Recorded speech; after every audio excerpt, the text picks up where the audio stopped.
Olá, meus irmãos em Cristo, estamos aqui novamente. Eu sei que a gente acabou de concluir aquela parte do quadrilátero de Wesley sobre razão. Eu ainda quero continuar com vocês nesse tema. Eu quero continuar discutindo com vocês esse tema, mas não no sentido de conteúdo. Eu quero agora falar para vocês e com vocês como um irmão em Cristo, como um pastor, como um professor de vocês. Existem algumas preocupações da nossa província anglicana no Brasil, assim como também no seminário anglicano provincial, que é quanto à formação de vocês. Nós sabemos que vocês são já líderes das igrejas de vocês já estão trabalhando nas paróquias. E a gente também tem consciência de que alguns de vocês almejam entrar no ministério pastoral. E é exatamente esse o foco do nosso seminário. Nós não temos a intenção de formar professores de teologia ou de teólogos para a igreja. O que nós estamos querendo focar com esse nosso serviço aqui do seminário é termos pastores que cuidem de pessoas, que disciplinem e discipulem pessoas, e de líderes nas igrejas que possam liderar células, enfim, exercer esses cargos que vocês já exercem, vocês já estão com a mão na massa, isso é muito bom, só que vocês só vão aprimorar um pouco mais estudando teologia.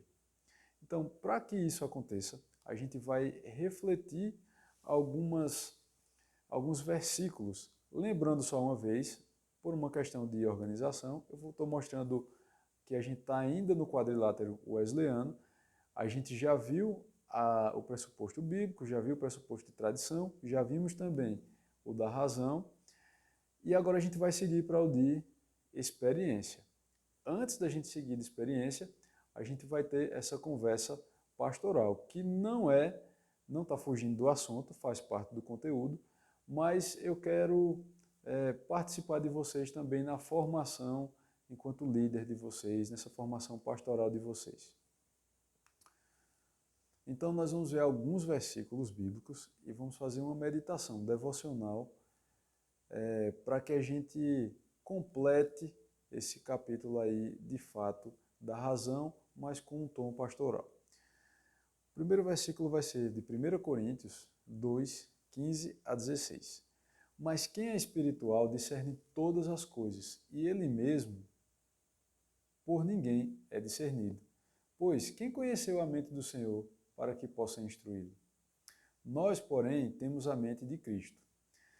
Quando a gente lê esse versículo, a gente está tendo um lembrete de Paulo de que nós não temos como conhecer a mente do Senhor. Nós não temos como sondar o que é a completude da inteligência ou das opiniões dele. Nós não temos como fazer isso. Nossa mente é finita, nós somos seres totalmente dependentes dele e nós precisamos estar sempre conhecendo um pouco mais de Cristo, de Deus, e a gente nunca também vai deixar de se sentir empolgado nesse conhecimento, nessa busca desse conhecimento, mas a gente também nunca vai chegar no 100% de saber o que é Deus e o que é que Ele pensa. Então, sabendo disso, a gente já consegue aplicar aqui. Nosso conhecimento enquanto estudante de teologia, ou enquanto professor de teologia, ou enquanto pastor, ou enquanto teólogos, ele é limitado à revelação do Senhor. Nós só saberemos aquela porção que o Senhor quis nos revelar. E dessa porção que o Senhor quis nos revelar, nós vamos estudar, como estamos fazendo durante todos esses anos, e nunca vamos cessar de aprender. Mas essa postura é importante, uma postura de humildade, de saber que nós somos os portadores, sim, da verdade, mas da verdade bíblica e divina. Mas nós, enquanto seres humanos, pessoas, nós temos as nossas falhas, nós não sabemos de tudo e precisamos entender que esse conhecimento nosso, ele é finito, limitado. Nessa segunda parte do versículo, ele diz: nós, porém, temos a mente de Cristo. Então, a mente de Cristo é uma coisa que nós comparamos e nós decidimos colocar no lugar da nossa mente. A gente não tem as nossas opiniões mais, mas tem a opinião do nosso Senhor. O Senhor é isso. Ele manda e nós obedecemos. Ele nos comunica como nós devemos pensar e nós transformamos a nossa mente, renovando através da renovação espiritual, claro, e bíblica, as nossas mentes e não buscando o nosso próprio entendimento. Mesmo que muitas vezes não possa fazer sentido para a gente vai esperar um determinado momento de experiência, de aprofundamento, para que a gente consiga entrar na mente de Cristo e a mente de Cristo transformar a nossa mente. No segundo versículo de hoje, nós vamos ver 1 Coríntios 2, 6 a 7, esses dois versículos no caso. Entretanto, falamos de sabedoria entre os que já têm maturidade, mas não da sabedoria desta era ou dos poderosos desta era. Aqui a gente vai fazer uma pausa para já fazer uma reflexão quanto a isso.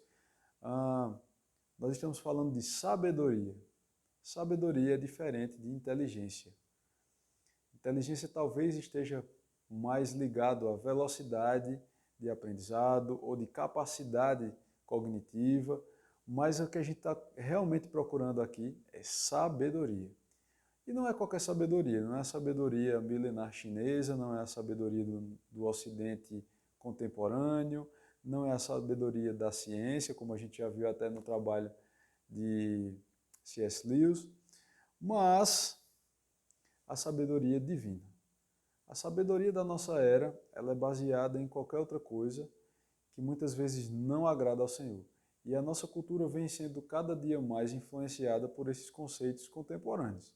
E a gente precisa ter muito cuidado em reconhecer a cultura do nosso tempo, o Zeitgeist, com essa mentalidade de Cristo, com a opinião de Cristo. Por quê? Porque nós somos ministros da sua palavra, então a gente precisa pegar esse conhecimento e a gente imbuir a nossa sociedade com ele, para que a nossa cultura seja modificada até ficar mais parecida com a cultura de Cristo. Não é uma sabedoria de determinado grupo em si, de uma denominação cristã, de uma igreja cristã, ou de um determinado grupo social, de uma elite. Enfim, não é isso. Nós estamos aqui para levar os conceitos de Cristo. Continuando o verso, que estão sendo reduzidos a nada. No caso, a sabedoria da era dos poderosos da terra. Ao contrário, falamos da sabedoria de Deus, do mistério que estava oculto, o qual Deus pré-ordenou antes do princípio das eras para a nossa glória.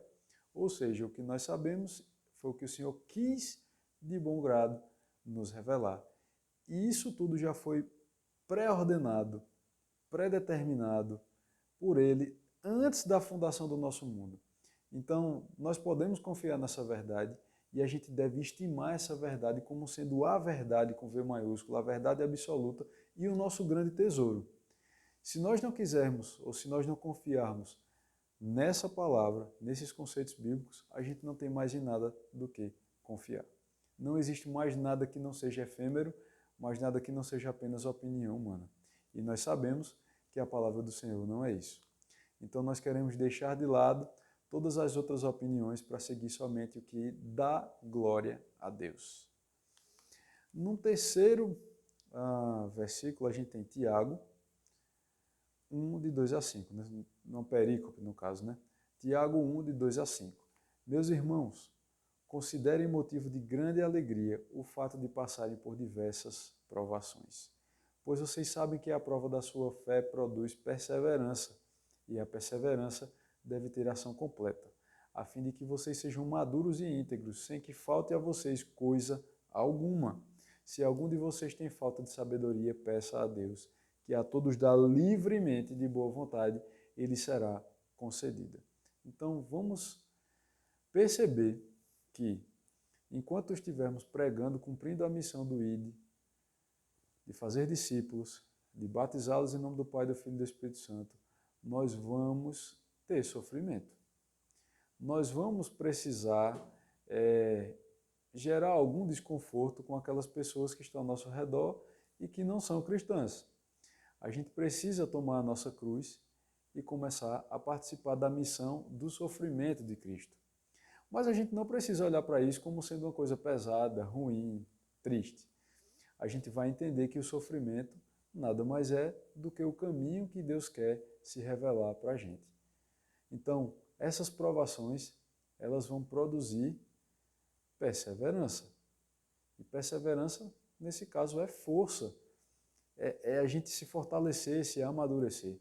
E o que eu acho tão interessante na palavra perseverança é que ela tem muito a falar sobre esforço, mas ela também fala de santificação ou de preservação.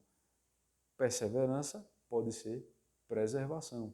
Enquanto você está perseverando para fazer o que é bom, você também está se preservando do que é mal.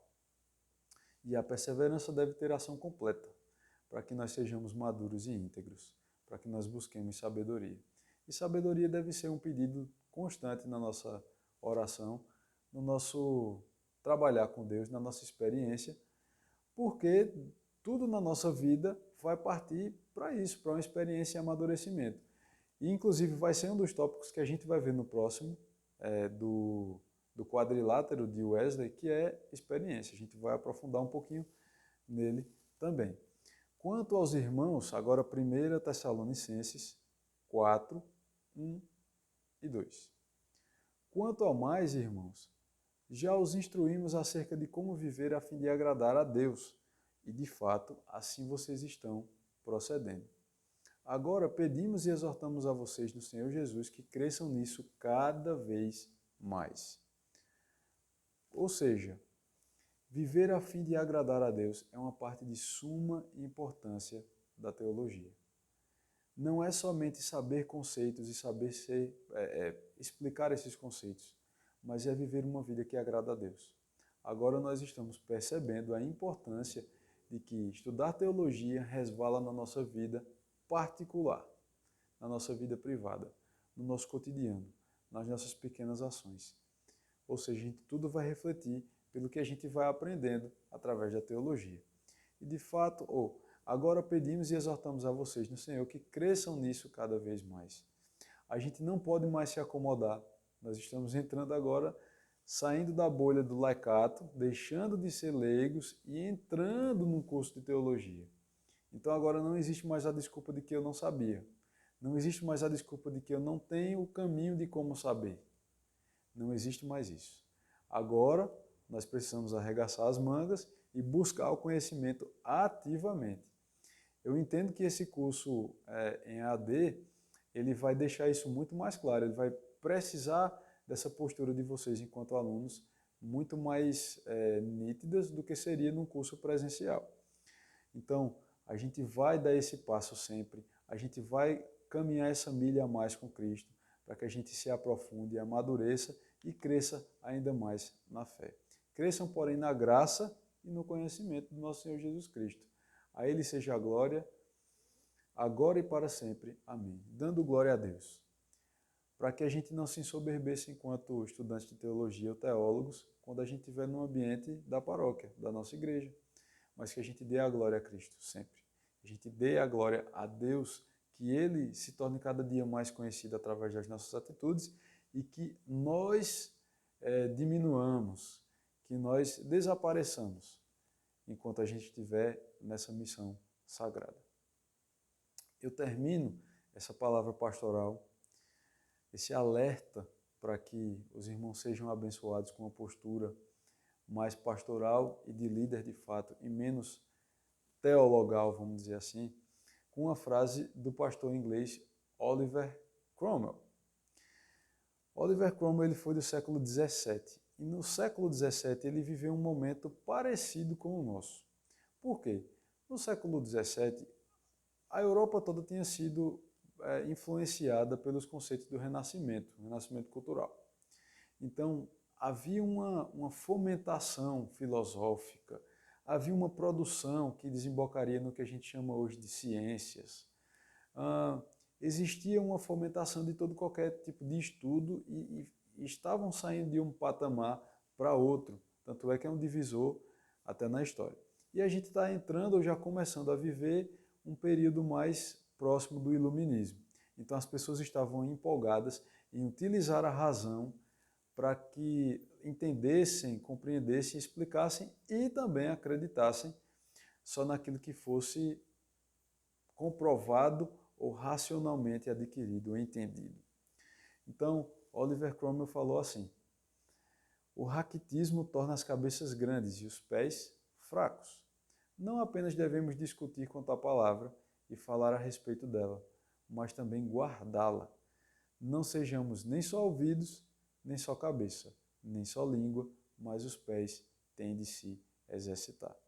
Oliver Cromwell dizia que um cristão defeituoso é aquele que tem cabeças grandes, cheias de conhecimento, mas que tem corpos fracos, que não estão prontos para servir. E isso não é o foco da gente estar aqui. E isso é importante ser dito como uma reflexão para o bem de vocês, para o nosso bem também, para a gente cumprir e a gente fazer esse reino crescer aqui no Brasil e no mundo, já que as barreiras da internet quebram todos os espaços, vamos dizer assim, que normalmente a gente teria num curso presencial. Existem e sempre existirão cientistas da religião, pessoas que sabem explicar todas as nuances, todas as doutrinas de várias religiões. Esse não é o nosso propósito. Vocês são vocacionados, vocês são pessoas que foram chamadas pelo Deus Eterno para pregar o Evangelho. Há e sempre haverão pastores e teólogos. Teólogos são aqueles que sabem das pesquisas sobre Deus e sobre a religião cristã. Mas há pastores, aqueles que ajudam ao próximo, aqueles que tomam conta das ovelhas, aqueles que têm palavra de ânimo, de conforto, de fortalecimento, de disciplina, aqueles que realmente se importam com a vida daqueles que estão ao seu redor. E é isso que nós estamos buscando aqui. E eu tenho um enorme prazer de estar participando dessa formação de vocês. Aqui, esse é o nosso foco, ajudar na sua formação cristã, no seu ministério. E que a paz do nosso Senhor Jesus Cristo seja contigo.